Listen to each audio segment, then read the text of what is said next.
true strength comes from showing your weakness. When an audience is listening to you as a speaker, they want to feel that you understand their struggles.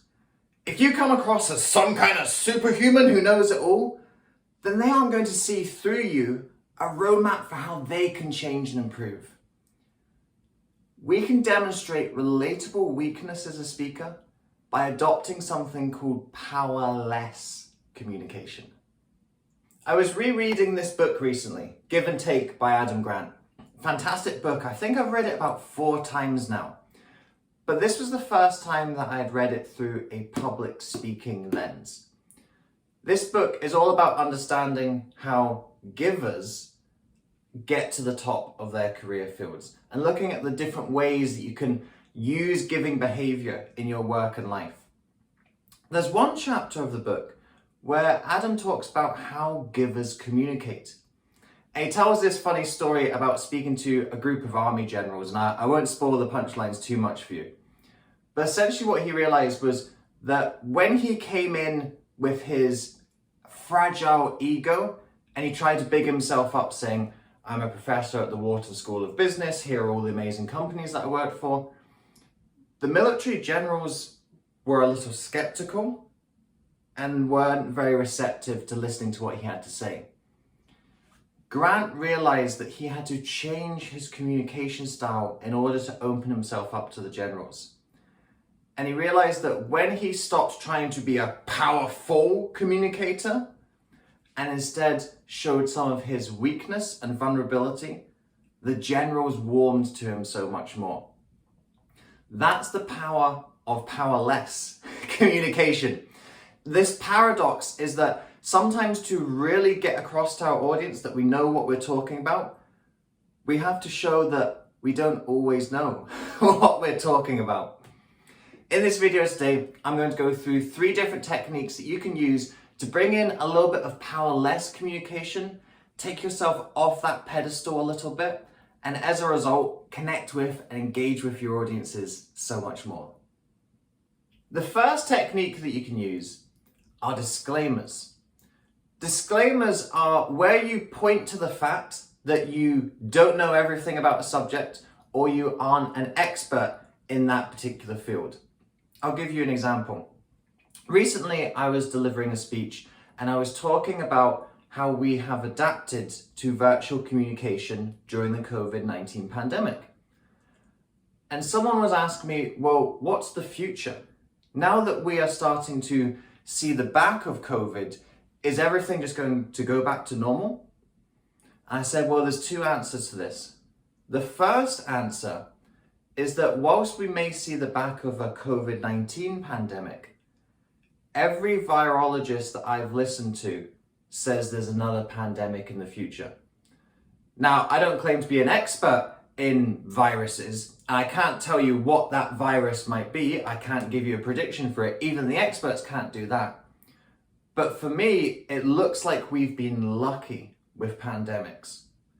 Since the Spanish flu, we went roughly 100 years, a little bit more, without having a major global, highly infectious or contagious disease. We have had some epidemics here and there. We have, of course, had the HIV/AIDS pandemic, but that maybe didn't get the same traction as COVID due to some of the discrimination and stigma that's centered around HIV and AIDS. So although this particular respiratory pandemic might be over, a pandemic that is similarly contagious, similarly infectious, is probably on the horizon. And when that happens, we will need to adopt some of the same measures and strategies that we use this time around, where we start working from home a lot more, start relying a lot more on virtual communication and remote work. Now, that is not me saying that I'm an expert in virology, but from listening to the experts, that seems to be the way that things are going. So even just about thinking of the future, we've got to prepare for the fact that something like this is probably going to happen again. That was an example of my disclaimer where I said, I'm not telling you another pandemic's happening. I'm not telling you that it's going to be COVID-34. I'm not telling you that it's going to be H1N1. I'm not telling you what type of pandemic it's going to be, what kind of disease it's going to be. I don't have enough expertise to give you all that information. But the way that it looks like, from what I've heard and the way that I see things, this is what I think the future might be. So that's how you can use disclaimers, saying, look, here's something that I'm not fully sure about and I don't know, but I'm going to share it with you anyway because I think it's important and it's maybe something that you can take on and work with yourself as an audience. So don't pretend that you know everything if you don't. Use these disclaimers to illustrate where your knowledge and expertise is limited, and the audience will respect you more for that. The second technique for powerless communication is to ask questions. When you ask questions, it's an open admission that you don't know everything. If you're asking questions particularly about their audience, about their experiences, about some of their challenges and struggles, as a speaker, you should have a good idea of what they'll be, because ultimately that's what you're speaking to. That's what you're trying to help your audience with, is journey through their challenges and get to their aspirations and goals. But when you ask them for more details, it shows that you don't know everything. It shows that you are willing to hear new information. It's showing that you aren't coming up here and saying, this is the gospel as dictated by me, and here's how your life is. Now, a little bit of mind reading is good, where the audience go, wow, this person really gets me. But when you start dictating to your audience what their life is like, that's when they will start to become resistant and defensive, even perhaps if you're hitting the mark in some cases. Sometimes when something's a little too close to the bone, that's when people clam up a little bit more. So instead, by asking questions and getting the audience to reveal those answers, that will show that you don't know everything and that you're willing to take on their perspective, taking yourself off that pedestal and starting to develop a little bit more of a conversation between peers rather than, I am the teacher and you are the student. Our Facebook group, Rise and Inspire Speakers, provides you with a safe, supportive community to develop the skills to get your message out into the world. We host a virtual summit, Inspire Week, within the group every month, where you can sign up for a 30-minute slot to speak live in the group. This is a free opportunity you can sign up for month after month to practice your skills, try new things, and refine aspects of your story and message. There is a ton of educational content that gets pumped into this group.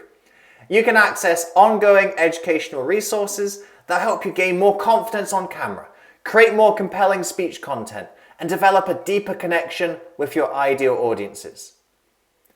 Speaking of connection, the members of our community are fantastic. They are like-minded people who, just like you, want to make a difference in the world and will cheer you on and encourage you every step of the way. If you want to master your virtual speaking skills, then this is the place to be. The third technique for powerless communication is one of my favorites. Self-deprecating humor. If you can poke fun at yourself, if you can say, hey, look, here are some of my flaws, and let's have a little bit of a laugh at some of my flaws, that can really win you over to an audience. It shows that you don't have an ego. It shows that you're not full of yourself. It shows that you're willing to expose your flaws to other people and show that you are a flawed individual.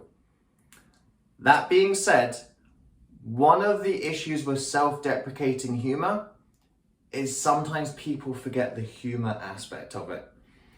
Particularly those who are a little earlier on in their speaking journeys, perhaps get a little bit nervous and uncomfortable in front of people.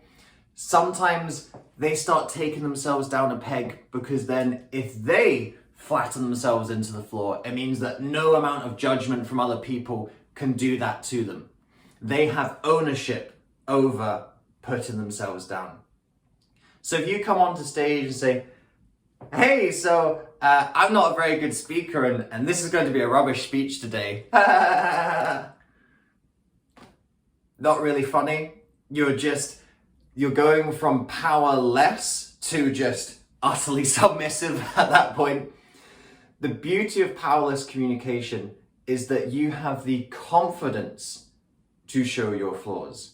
But if you are showing your flaws and weakness from a place of insecurity and fear, that's when it doesn't come across as being relatable and vulnerable. That's when it just comes across as weak. It doesn't demonstrate leadership and strength and wisdom. It just suggests that maybe you aren't cut out to be in that place. And that's not the impression that we want to give at all. So be careful with the self-deprecating humor. It's a fine line between making yourself open and relatable and ultimately diminishing your authority and your credibility. Don't take the humor out of self-deprecating. If you are able to adopt powerless communication and do it effectively, you get this wonderful fine line between people really respect you and see you as an authority, and they also see you as open and relatable. That's the fine balance. If you go too far one way, trying to show too much you're an authority and an expert, you maybe come across as unrelatable. If you go too far the other way, trying to show that you aren't an authority and an expert, well, then you don't have the leadership qualities that people are coming to see you for. Try out some of these techniques. See if you can take yourself off the pedestal a little bit and demonstrate to the audience that your true strength sometimes comes from knowing when to let go of power.